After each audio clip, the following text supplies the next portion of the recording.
why are managers turning to the teenagers now? Mhm. Why is the level of integration shifting for managers to be taking more risk with teenagers? The mentality of these young guys are improving. You have to play my style. If not, I need to find a player who can play my style.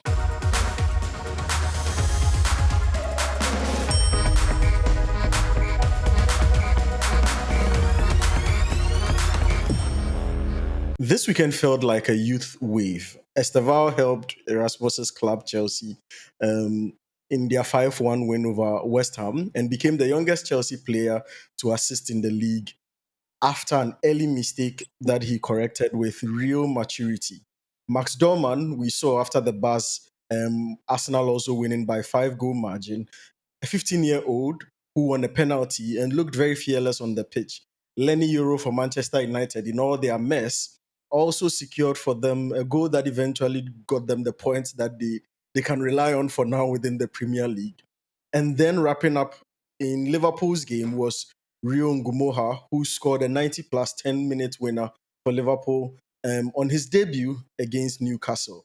Now, if the Premier League is a stage, teenagers over the weekend literally stole the spotlight. And the first question I want us to explore is whether or not we are watching a new age begin right in front of us, or is it some wonder kids like Ansu Fati that we would see and then eventually they will just drain down the hill. Erasmus, did you see the trend over the weekend and how did you experience it? What perspectives do you put on it from the start? No, thank you very much. I absolutely did witness it. And I think it is really an exciting time for every Yeah. football fan because everyone has this sort of youngster within their team. And I think the standout one globally is Lamine Yamal. So you hear a Yeah. lot of people say this will be the next Lamine Yamal. And for some reason, all of them seem to be left-footed also.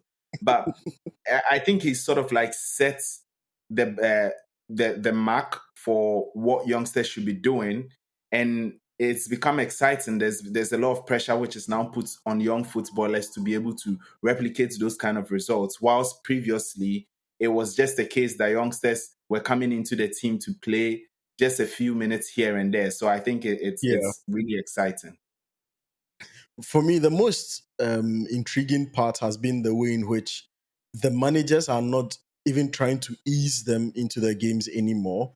It looks like they are beginning to trust them. And I think that is also gradually reducing the barrier to which these teenagers or the fear around introducing these teenagers into the game. To the degree where the likes of Kobe Mainoo is becoming a hot topic for Manchester United now, that they would say, if the manager doesn't play him, there's something wrong somewhere. And I think these are things that we should be looking at. But before we dive into a lot of the conversations around them, I have a very fundamental question to ask. Why are managers turning to the teenagers now? Why are they seeming to be the people that managers call on when they are struggling? Because you are imagining Cole Palmer had an injury, and who did Enzo Maresca turn to? He turned to a very young Estevao to step in.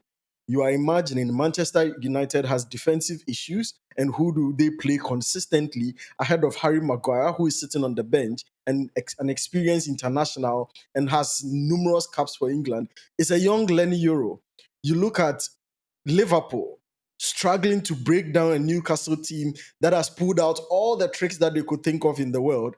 And who does Anslot tend to? Rio Ngumoha to come in and then he rescues the game. Why are managers turning to these teenagers to resolve their crises? No, I think first of all, it's because they are good. Like if you look at the quality of these youngsters, you look at the way Yeah, Estevao took uh, his play before the goal. If you look at Leny Yoro's goal, if you look at Rio Ngumoha's goal, these were goals which previously you think the teenagers will fluff their lines or they'll have butterflies in their stomach, but they are delivering. And managers are there to be judged based on the results. So if the teenager is not going to give you results, you are not going to play him.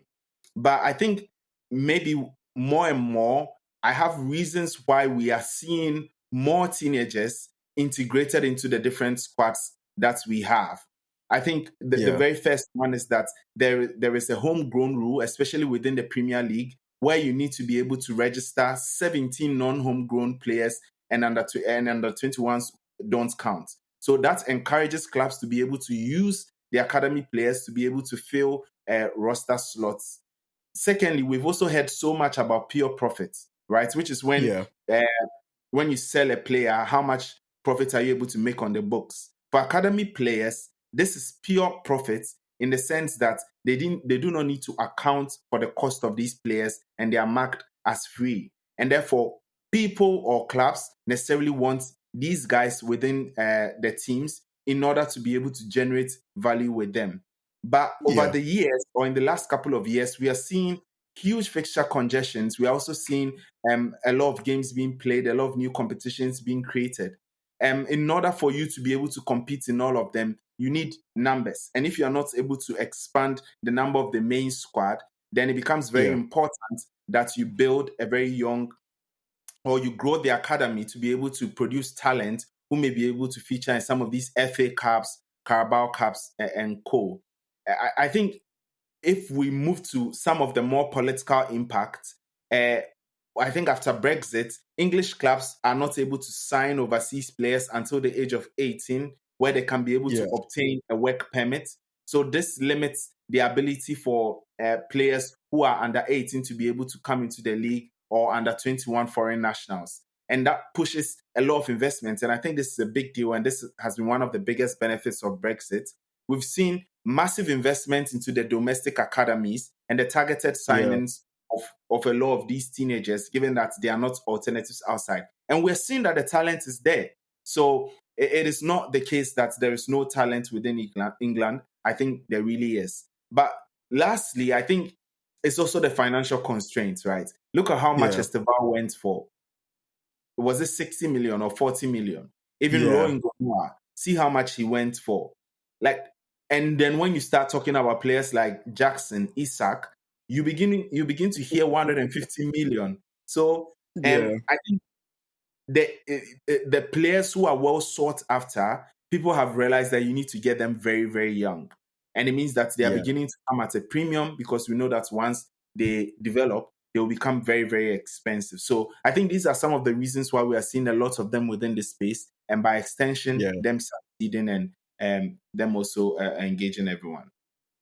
I have a few questions on the submissions you've just made, because obviously there are a lot of deep reasoning in there. Very, very brilliant ideas around, and particularly persuasive as to why managers are turning to them now. But because you mentioned something around Brexit, pure profit, I want us to try and explain that so that everybody understands, and it doesn't sound like Erasmus and Andy are talking and then people cannot break down the issues to the very core. But what I wanted to ask at first is that the way in which managers are introducing teenagers into the game is drastically changing. Because at first, we used to still see teenagers come into the game. And when they came into the game, it's when you are cruising 3-0 up. And that's when you bring in a teenager to come and like experience the pitch. And you don't have any risk on. So there's like nothing, there's no tension on them, there is no huge expectation, there's no pressure, and you ease them into the game. Rio Ngumoha, that was his debut, being put Yes. into a highly tense game at this level when Liverpool is looking for a win against a team that had just come back from 2-0 down. So Liverpool were not on the ascendancy in terms of momentum either. They were the ones who were on the defensive side and backpedaling. And what does the manager do? He turns to a teenager who has never played in the Premier League before, places this huge responsibility on them, and tells them to walk into the pitch and deliver. Look at Estevao. Kopama, who is touted the best player in Chelsea's squad, gets injured. A manager would look around and say, "Oh, let me try and play experienced options to minimize the risk." What does he do? He plays Estevao, who is a new player, who is still adapting to the league, and gives him this huge responsibility to replicate the creativity that you would have gotten from Kopama. Similar, if you watch United play, for instance, Leny Yoro is being given a lot more responsibility with driving up the pitch, a lot of the things that the older defenders are not being asked to do. Mhm. Why is the level of integration shifting for managers to be taking more risk with teenagers? Because I think that's where the interesting question is. Yeah, and I mean, you are absolutely right, especially in the case of Ngumoa. those are the kind of games that you just do not put these players in. No. Because once, imagine it could have been the other way. Imagine maybe he had to Yeah. defend a winger or a And he made a fullback mistake. and he made a mistake. That's it. His career is over. And that's the exact same reason why you do not feature them, because Yeah. sometimes they may have developed physically and they may have the talent, but usually the mentality is still not there, or it needs to be Yeah. developed. And that mentality needs to be developed through adversity and through challenges. So you try to feed it in one by one. You try to find low stakes situations, like you said, put them in games where they need to close it off, or games where the game is already finished, just to give them those kind of situations and simulations. But that is no longer true. I Yeah. remember when Thomas Tuchel, you'd remember this, when he took over the Chelsea team from Frank Yeah. Lampard. When he came in, he said, well, I just needed my experienced guys to go on the field and to do it. However, in 2025, Enzo Maresca says, give me the youngest guys. In fact, the older Yeah. guys, send them out. Kick them out of the club. Yeah, kick them out of the club. But I think the first reason is what I mentioned. The mentality of these young guys are improving. I Yeah. think they, they have understood that they have the talent, and that the only gap which exists is the mentality. And more, they are braving it. You hear about the mentality of Lamine Yamal, and it's incredible what Yeah. you hear.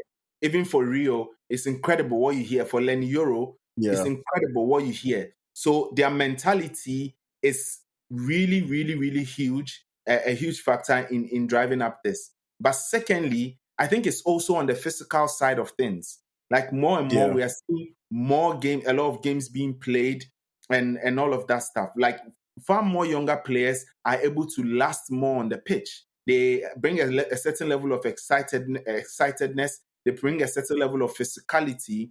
Uh, um, something that they are able to use to their advantage in there. They're a bit more daring with the kind of things that they want to be able to do on the pitch. They are also smart enough to be able to execute complex tactical nuances. So the example you mentioned with Leny Yoro, with him driving up the pitch, you are beginning to see that it is very hard to teach older players these things. It is very, very hard to teach Maguire to imagine teaching Maguire to bring the ball up the field and to spray out passes. But it does seem for Yeah.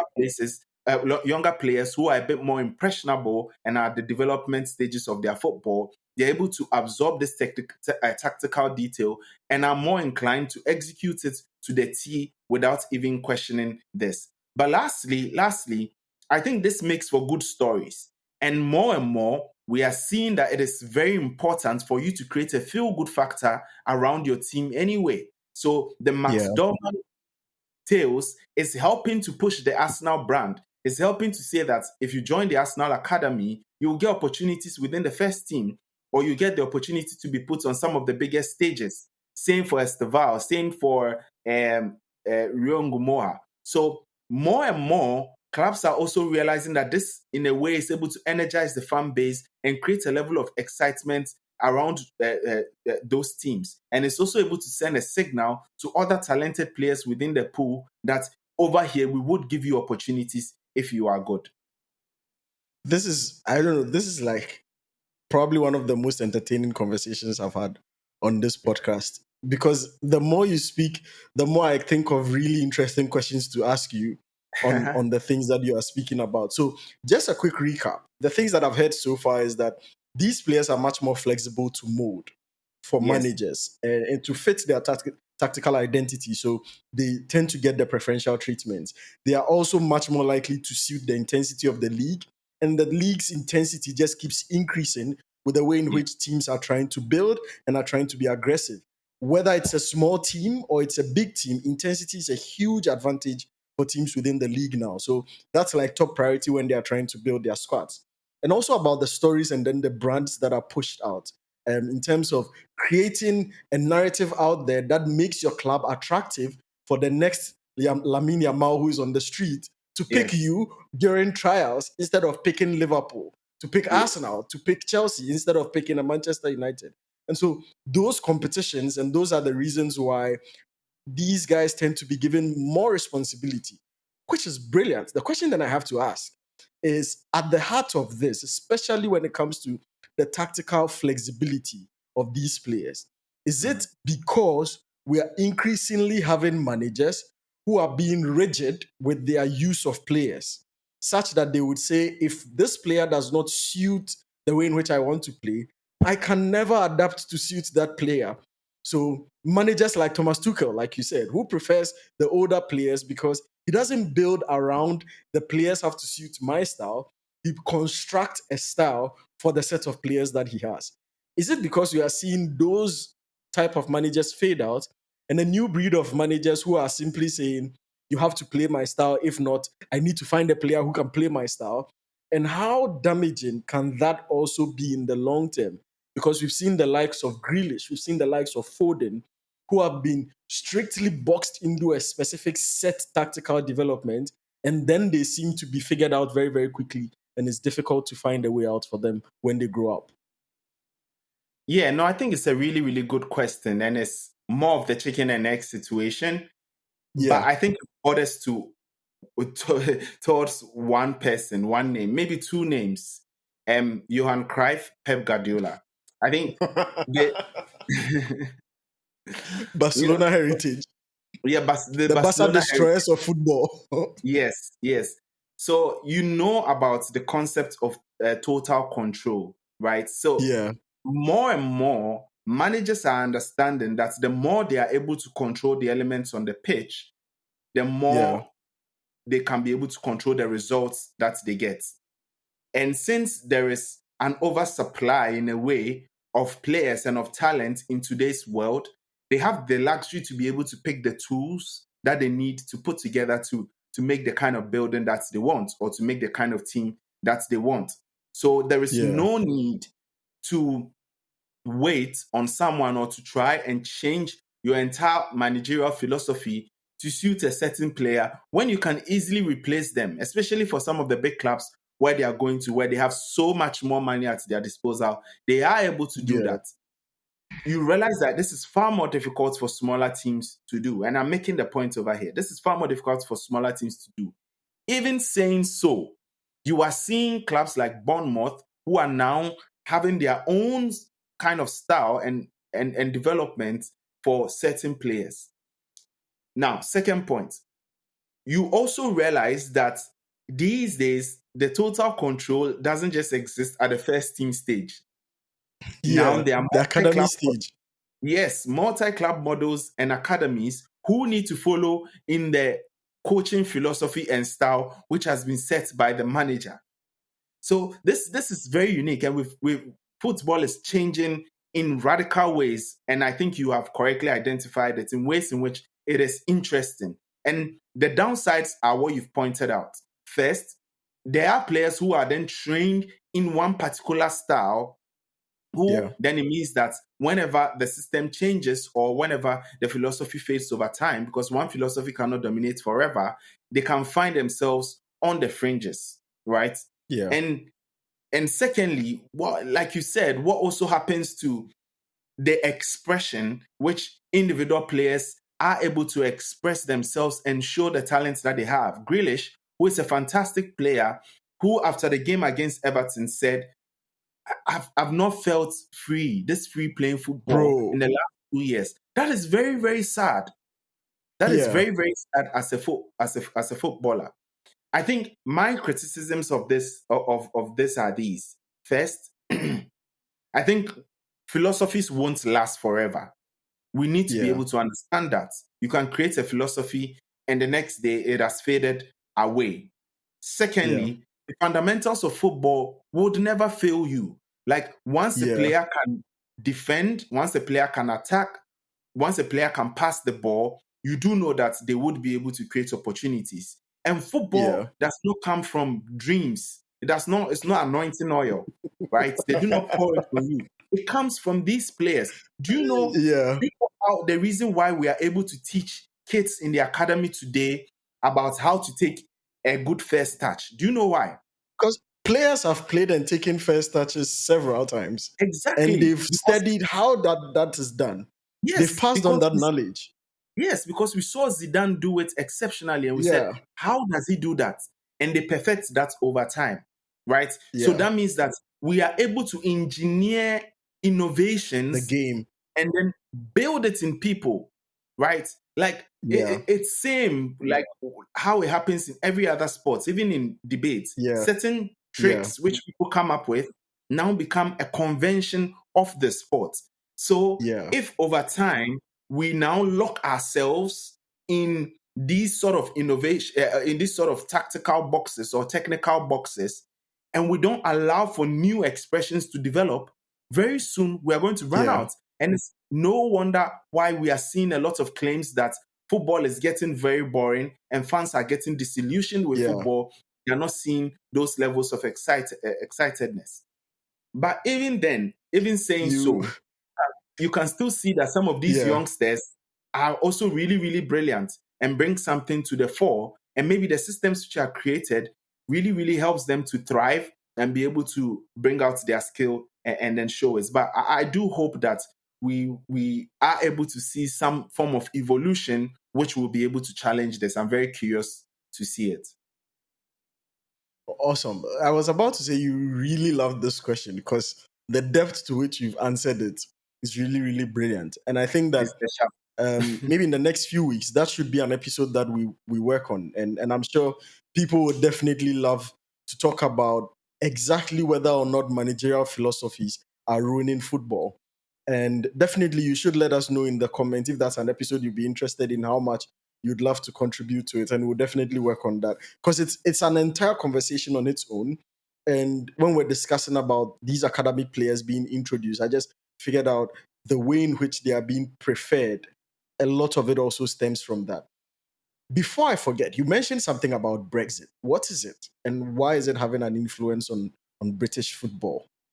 Oh no! So previously, when Britain used to share, um, I don't know how to explain it, but like when Britain used to be able to freely cross over, when they were part of the EU, I should say, it was they were under EU labor Yeah, regulations, which meant that their scouting network was cast across Europe, and it was very, very easy for them to be able to scout players in other regions and also get them to play within the league in Britain. But ever since it became Brexit happened, yeah, there's a limitation to the foreign rules necessarily applies to more people around there and also to some of the players within Europe. And you would say Europe is one of the hotbeds of talent from across the world. yeah, So what that then means is that for you to be able to bring in a player over here, you need to be able to give them the correct documentation and then authorization to work. And authorization to work is limited to, I think the age is under 18 and to, or even to some extent to under 21, which means that you are not able to yeah, sign players when they are very, very young, only when they have grown. And this is a huge disadvantage because uh, as we've already discussed, clubs are moving into being able to scout for talent very, very early. So, in order to do that now and to compete, they are rather pouring the money into the local Brexit or into the local British economy and into the local British football industry in yeah, order to continue to grow talent and to be able to have yeah. them when they are young. Interesting. I mean, it depends on where you stand, but from where I see, I think it's Europe's loss and UK's gain. So No, but that's really it. so But so yeah, I wanted to add one thing quickly over there because England has yeah, won all of the major youth tournaments in the world at the moment. yeah, I think all the youths yeah, under 21s, under yeah, 17s, under 15s, they continue to dominate. But it is only at the big stage that they don't. And you can talk about the talent pipelines. Like we start talking about the youngsters in France, the youngsters in yeah, Germany, the youngsters from Spain, and like incredible talent pipelines. So I think it's really a curious case. But you can clearly see that the investment, given that this is the richest league in the world, all of the investments concentrated at the youth levels is unearthing some of the best youth players you can ever Yeah. imagine. However, when it comes Yeah. to the open stage, or to I don't want to say adults, or but to the open stage, or when you talk about the main leagues, Yeah. you now have competition with other international players, and that's where you are seeing the struggle. Yeah. So there's a lot who have made a case for increasing the threshold of local players within the English Premier League. But I guess that's also a discussion for another day. Yeah. I mean, thanks so much for being this in depth on this issue, and I'm sure people definitely enjoyed listening to this conversation. We would end it here. There'll definitely be more on this topic on the Shaft Sports, so you should definitely interact with us. Leave a like, leave a comment, let us know whether you enjoyed this conversation, and look forward, because you should subscribe, and that's one thing that a lot of you forget to do. Do subscribe, hit that subscribe button, hit the bell button. You definitely get a very, very loud notification to signal you of the next episodes. But rest assured, there's way more interesting stuff on this very same topic that we'll be bringing to you. We hope you enjoyed this one, and see you on the next episode of the Shaft